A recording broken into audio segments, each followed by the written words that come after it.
Well, it was a sunny afternoon and all of a sudden it clouded up, and my mom was over on the north side of Sioux City and called and said, hey, they're saying there's a tornado coming towards Jackson.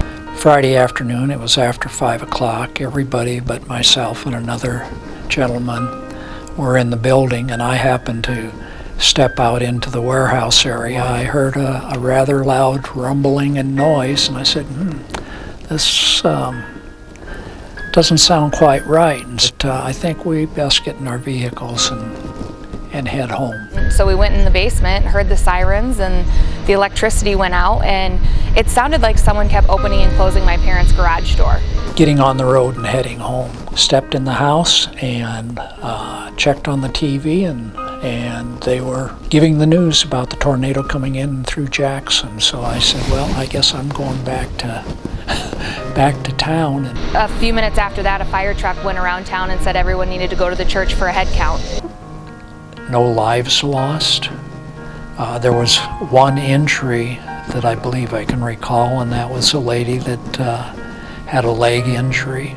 And so all in all, very fortunate. Probably Mechanic Street, which is just a block north of where we are right now, and most of the houses on that street were destroyed.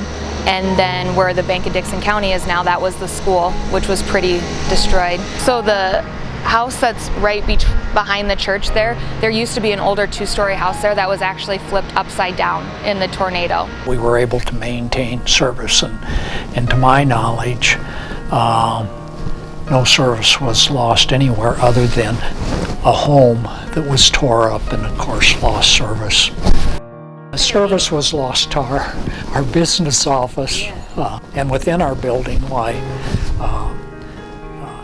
warehouse, of course, being on the west side, my office on the west side, that's where most of the damage was done to the building itself.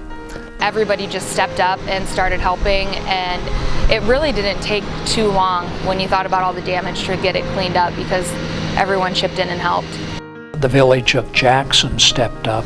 They had a garage area, and so that Saturday our guys started picking up computers and telephones and switching service that was in our building over to the garage over there, set up desks, chairs, file cabinets, that type of thing. And people came in Monday morning and went to work in the garage. When there is an issue of this type, the people really rally around, come together, and help to bring things back. Even though we've seen a lot of new families come to town after 20 years, we've seen expansion in the town, we still are that tight-knit community, and you still see where people come together and help each other out. And I think that that's one of the things that's remained constant about Jackson over the years.